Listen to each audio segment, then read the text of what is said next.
Bienvenidos, amigos de Telesur, a la entrevista de CIDE. Hoy vamos a conversar con uno de los hombres que más fuertemente ha encarado una de las tantas batallas de nuestra América en los últimos años. Nada menos que la confrontación con los fondos buitres. Estoy hablando del ministro de Economía de la República Argentina, candidato a diputado en las elecciones de este 25 de octubre, Axel Kicillof. Bienvenido. Bueno, muchas gracias, Víctor. ¿Qué lo decepcionaría cuando ya no sea ministro de lo que ocurra desde la Argentina con los fondos buitres? La verdad que yo creo que el tema de los fondos buitres no deja muchas alternativas. No deja muchas alternativas porque lo que había planteado la oposición al gobierno y la fuerte presión que hicieron los propios fondos buitres a través del lobby, a través de la justicia, a través de la propaganda, a través de los ataques, era ir y pagarles todo en efectivo. Y la verdad es que de ese momento, el año pasado hasta ahora, lo que fue pasando es que la situación se fue, por un lado, complejizando judicialmente, por otro lado, engrosando financieramente y, por último, políticamente, quedando mucho mejor demarcada. Cuando nosotros empezamos, los fondos buitres pagaron la publicidad y ahí hicieron presión en el Congreso norteamericano para plantear el siguiente escenario. Argentina no paga sus deudas, es mala, se comporta mal, no atiende sus compromisos. Y los acreedores son todos ancianos de los países centrales que le prestaron plata a Argentina. O sea, armaron una épica del reclamo de ellos. Ahora, con la resolución del otro día en las Naciones Unidas, yo creo que es muy difícil ir a pagarle a los fondos buitres así con los ojos cerrados como proponían algunos en la Argentina antes. Y al cambiar el gobierno, ¿ellos podrían presentar algún puente nuevo? ¿Hay chance de eso? Esto tiene dos o tres aspectos en qué posibles resoluciones tiene.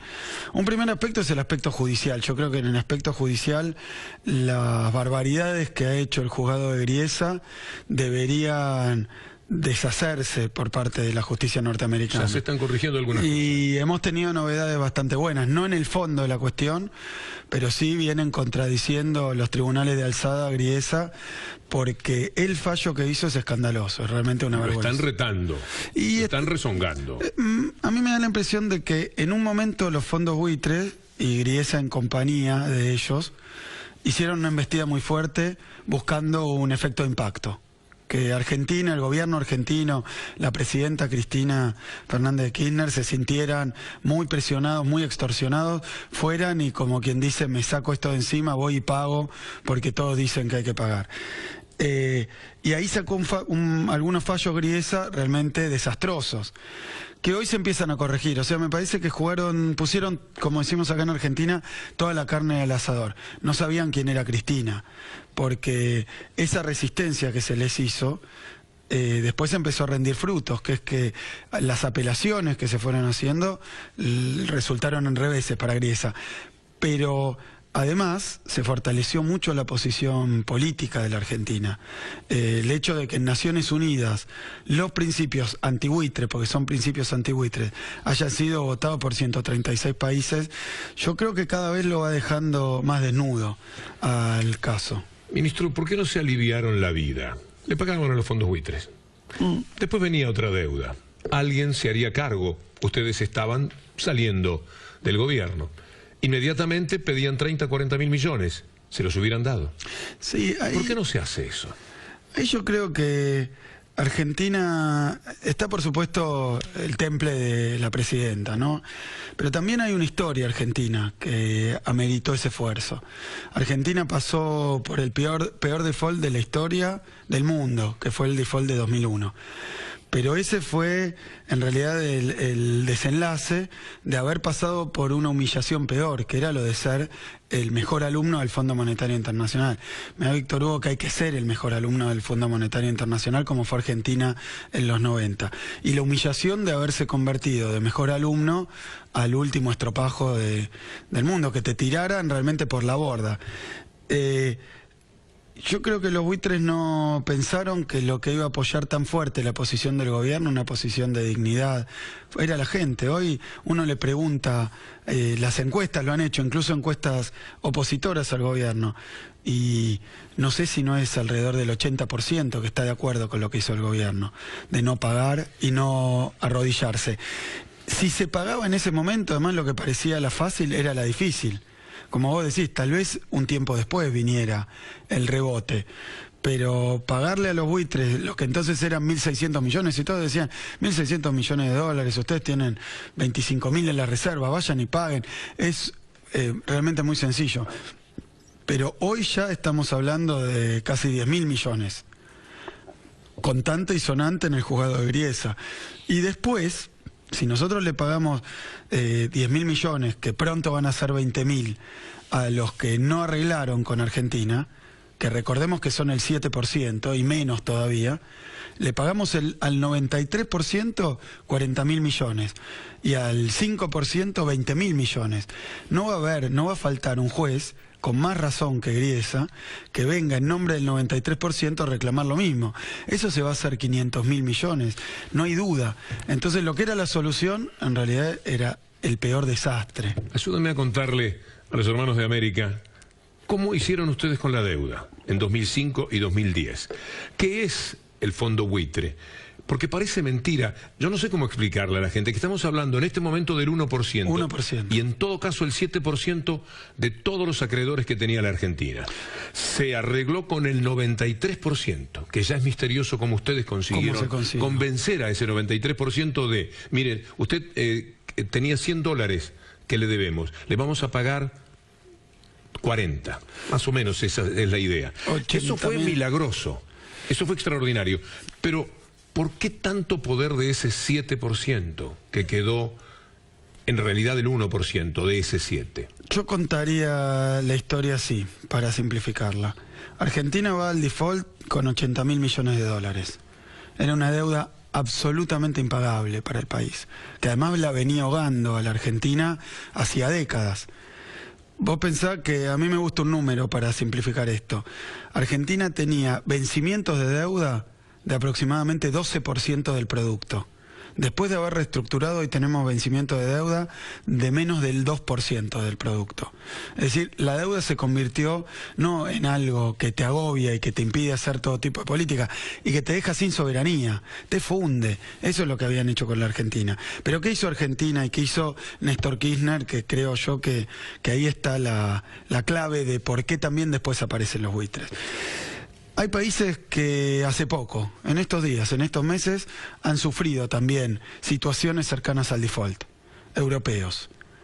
Entonces, cuando viene esa situación, en realidad no hay una reestructuración de deuda, se llama reestructuración de deuda, pero no lo es.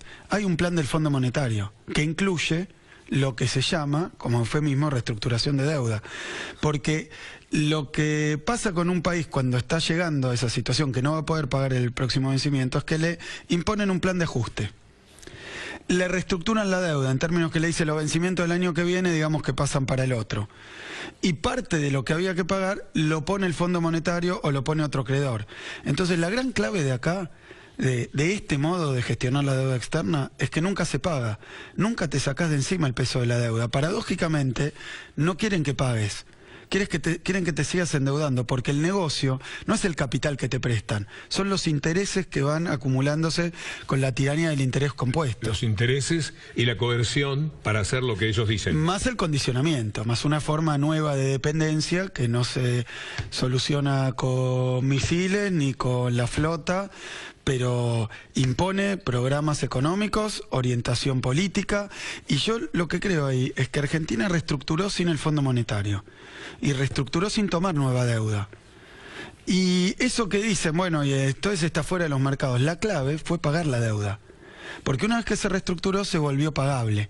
Y Argentina la empezó a pagar, de forma tal que ya llevamos pagados como 150.000 millones de dólares en estos años con nuestro esfuerzo y nos hemos liberado el peso de la deuda. Y ahí es donde aparecen los fondos buitres. Como quien dice, no te va a hacer tan fácilmente. En algún país, algún diario neoliberal en nuestra América puede decir, en la Argentina el ministro Kicillof dice que han pagado la deuda y deben más que antes. No, es que de ninguna manera es así por lo siguiente. Argentina hoy tiene una relación. Yo he visto alguna cuenta que hacen la prensa opositora en la Argentina, que toma el monto de la deuda en dólares. Pero, a ver, uno dice, es tal cadena de supermercados enorme, con 500 sucursales, debe $1 millón. ¿Debe mucho? Debe poco. Debe poco, en comparación a su facturación. Ahora, el almacén de la vuelta de mi casa debe $1 millón. Está quebrado. Entonces, la deuda, la única forma de saber si la deuda es mucha o poca es compararla con algún indicador de tu actividad económica. Por ejemplo, la producción de un año. El Producto Bruto. Argentina, cuando cae en el default, debía 166% de su Producto Bruto. Es decir, si alguien tenía, hablemos en dólares para que todo el mundo entienda, si alguien tenía $100, una persona tiene $100, está debiendo 160. Es más, si una persona en todo el año tiene de ingreso $100, debe 160. Debe un año entero y medio de su vida. ¿Y ahora? Y ahora debemos un 40%, pero digo más. De nuestra facturación anual, de nuestro Producto Bruto, un 40%. Pero digo más, de ese 40% que debemos, la parte que es en dólares, en moneda extranjera y con privados, es solo un 8%. O sea que hoy, con un mes de trabajo, la Argentina paga su deuda privada en dólares. Sí. Lo que antes era un año y medio de su producción. Es interesante lo que usted ha dicho. No sé si son estas palabras, mejor deberle a la novia que a un banco. Es decir, mejor deberle a alguien querido que va a entender, porque la deuda mayor está dentro del país. Está dentro del país y buena parte del Tesoro Nacional con otros organismos públicos, con bancos públicos, por ejemplo. Y esto también nos lo han criticado mucho. Yo creo que en primer lugar es claro, si uno le debe a un acreedor extranjero un título que flota en el mercado, está endeudado con alguien que tiene, digamos, una voluntad que puede ser ajena y contraria incluso a las necesidades del país.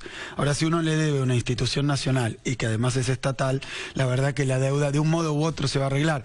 Pero agrego algo más a esta visión. La verdad es que si uno piensa la extraordinaria, enorme, formidable deuda externa de Estados Unidos, es una deuda en títulos del Tesoro norteamericano, en poder de bancos norteamericanos, en poder... ¿Por qué nuestra deuda externa debería ser solamente con quienes, por decirlo así, no necesariamente nos quieren bien? Me gustaría que después de la pausa el ministro de Economía de la República Argentina, Axel Kicillof, hiciera alguna referencia, alguna reflexión sobre soberanía, porque de eso es de lo que estamos hablando. Enseguida volvemos.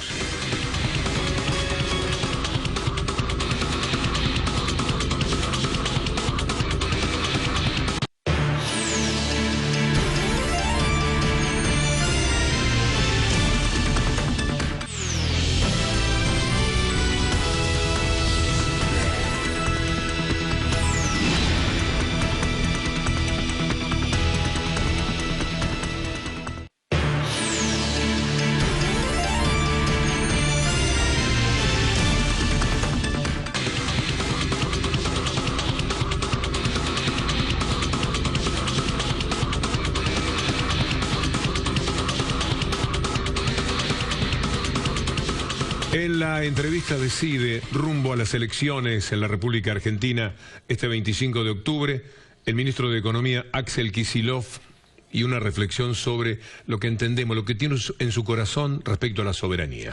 Sí, la palabra soberanía abarca demasiadas cosas, pero vinculado a lo que veníamos charlando de la deuda externa, yo creo que el peso de las deudas externas de los países emergentes, particularmente los países latinoamericanos, ha sido realmente uno de los instrumentos centrales por los cuales nuestros países perdieron soberanía durante el neoliberalismo. ¿A qué me refiero?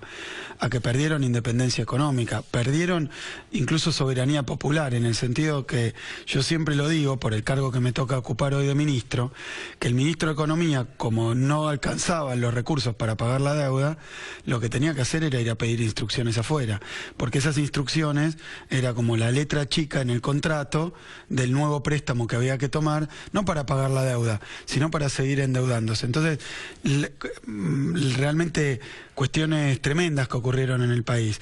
Las privatizaciones, en nuestro país que significaron todos los servicios públicos, las empresas energéticas, la empresa de acero, la empresa de aluminio, todas las privatizaciones, el ajuste permanente, el sistema de salud, la educación pública, todo eso fue sometido a un proceso de ajuste contra la voluntad popular a través del manejo de la deuda externa, porque se iba el ministro de Economía a arreglar con los acreedores y volvía con una lista de cosas que tenía que hacer, y entre ellas estaba privatizar las empresas, bajar los salarios, achicar el Estado. En ese tiempo el ministro de Economía era más que el presidente. ¿Le hubiera gustado ser más que la presidenta en este caso? No, por eso hablaba de soberanía, pero puedo hablar de algo más también cercano, pero también más íntimo. La propia soberanía popular, la democracia. Si uno votaba un presidente, pero era el ministro de Economía, como el que se comunicaba con los mercados, con los acreedores, y traía los verdaderos programas económicos, que son buena parte de los programas que aplica un gobierno, y se los imponía al propio presidente, que a veces uno veía esta tragicomedia de que el ministro de Economía le imponía al presidente determinado programa, porque si no iba a pasar alguna tragedia económica. Entonces yo creo que no hay nada peor que ese papel, porque era prácticamente ser parte de los poderes fácticos. Hace pocos días, Emir Sader, uno de los más notables pensadores que tenemos en el continente, le preguntó a Axel Kicillof, yo tuve la suerte de estar allí, si se podía concebir un gobierno sin ministro de Economía. Sí, yo por eso me refería le respondí a Emir, la verdad que me dijo, voy a hacer una pregunta tonta, sencilla, y me tuve que macar para contestarla, porque es una pregunta bien importante y que hace a esa cuestión que nosotros en Argentina hemos resuelto desde que vino Néstor Kirchner y después Cristina Fernández de Kirchner. Yo siempre me acuerdo que Néstor Kirchner, sin ser economista, decía, yo voy a ser mi propio ministro de Economía, pero lo que quería decir no era eso. Lo que quería decir era que la economía iba a ser una parte de los instrumentos que iba a usar un gobierno popular para llevar adelante su programa. Entonces, que el presidente iba a mandar sobre el ministro de Economía. Y en ese caso, la figura del ministro de Economía es un colaborador más de la presidenta. Por supuesto que a uno le tocan determinados temas, que además, si la política económica va bien, es también política social, porque es política de inclusión. Yo estoy muy orgulloso de eso, de haber salido del molde de lo que tiene que hacer un ministro de Economía. Nosotros en mi ministerio, en el ministerio que me toca, no es mío, ¿no?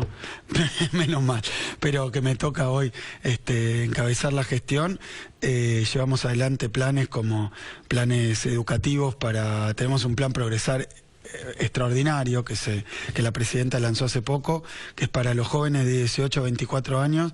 Argentina les paga por estudiar, porque era esa idea de los jóvenes nini que no quieren trabajar y no quieren estudiar, con esa cuestión del neoliberalismo de culpar al que tiene el problema, ¿no? Que a los que no tienen trabajo porque no se han esforzado, a los que no tienen una casa porque no la han construido ellos, a los que no tienen un auto porque no han ahorrado, y a los que no estudian porque quieren estar vagoneteando. Siempre me pregunto cómo hace el neoliberalismo para convencer a la gente de que son todos unos grandes fracasados y solamente hay éxito en ellos, en esa élite dominante. Bueno, pero es la contracara de otro tema que hablamos alguna vez, de esto de que, por ejemplo, hoy la economía argentina, en el marco de una crisis internacional, ha tomado muchas medidas contracíclicas, que son para incentivar el consumo, para sostener la producción, para sostener aquellas industrias que están con problemas de exportación. Hemos lanzado una batería de programas para que la crisis internacional no se descargue sobre los salarios, sobre el trabajo, sobre la actividad económica argentina.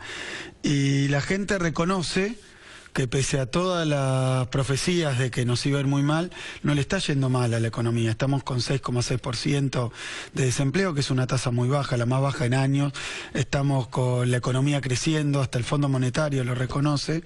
Y sin embargo, hay un bombardeo también de los medios y las cajas de resonancia del neoliberalismo que le dicen todo está mal a la gente. Entonces, hay encuestas que incurren en esto de la falacia de composición, ¿no? Que es que la parte no condice con el todo. Entonces le preguntan a 1000 personas, ¿cómo le va a usted? Y 60% en la economía, bien. ¿Y cómo le va al país? Y la mayoría, en vez de decir bien, dice mal.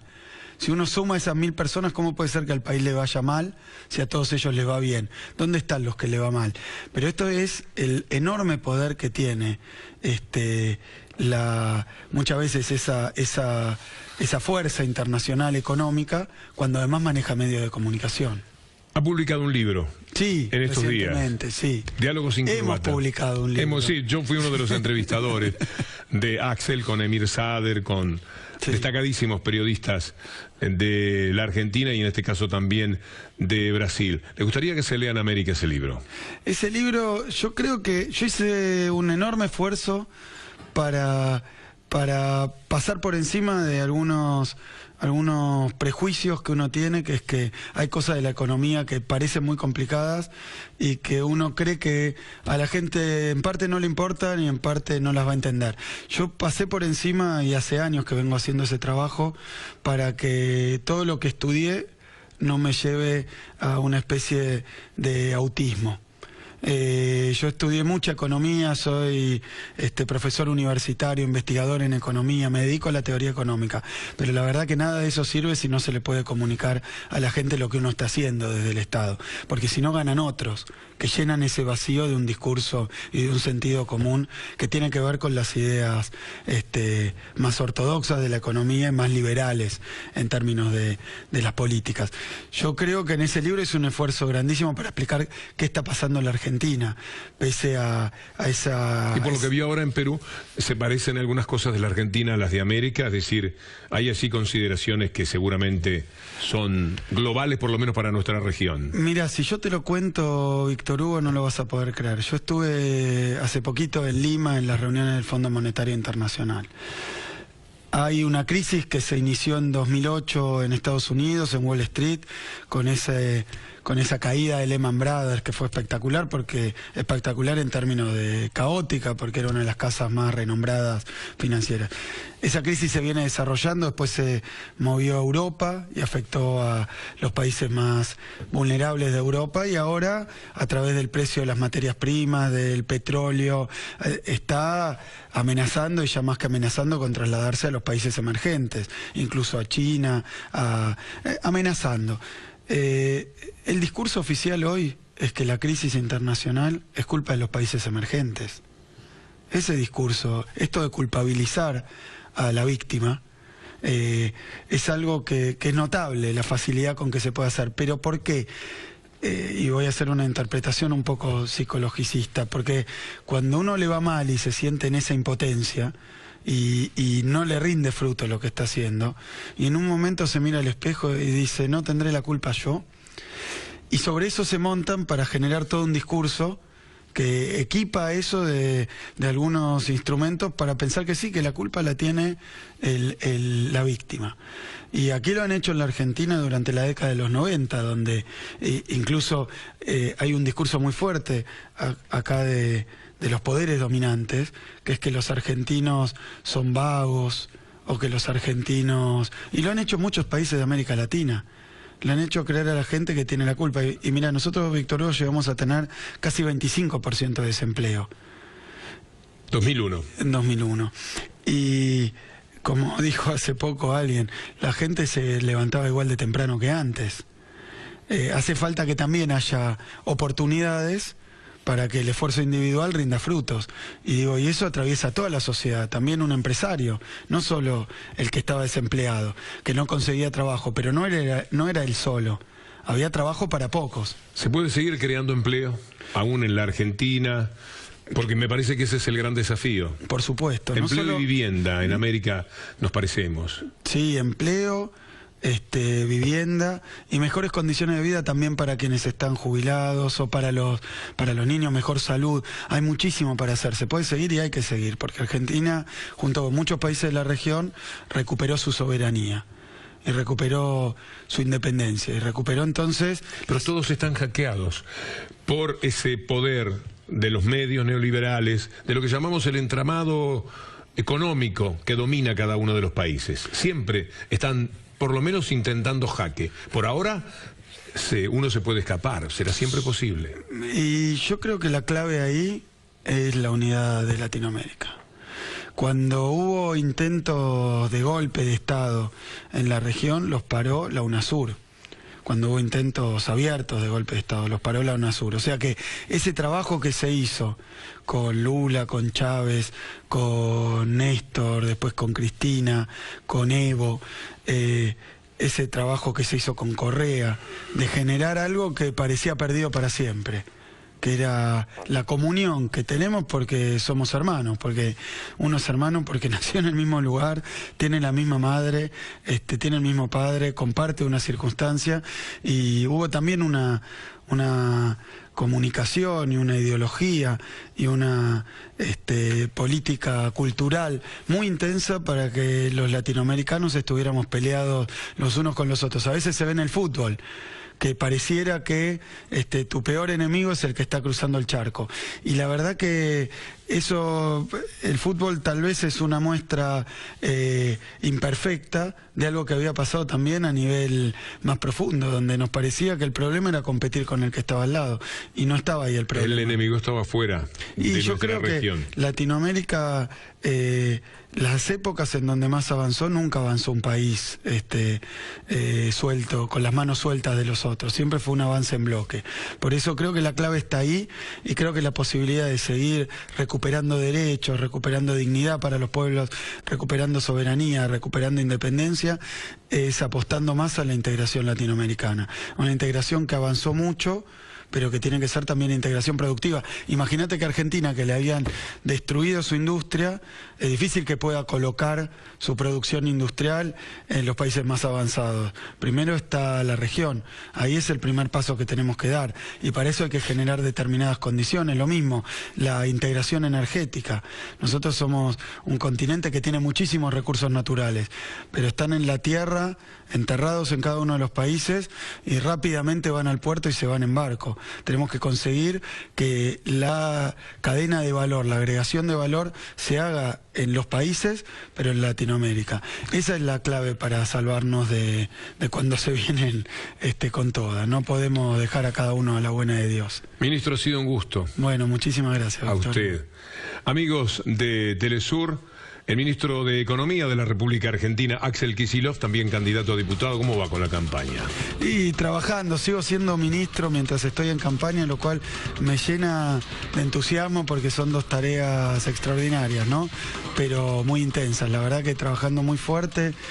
Entendemos, como decía vos, que estamos en una hora que es una hora histórica también. Nosotros llevamos 12 años de un gobierno nacional, popular y democrático, como dice nuestra presidenta, y vemos que hay fuerzas que esto no le está causando mucha gracia. Así que hay que trabajar muy fuerte, y por encima nosotros debemos ser nuestro propio medio de comunicación. Habrá una nueva charla y entonces será diputado Axel Kicillof, y nos dará mucho gusto, como esta noche, recibirlo en la entrevista Decide. Amigos, buenas noches y hasta la próxima.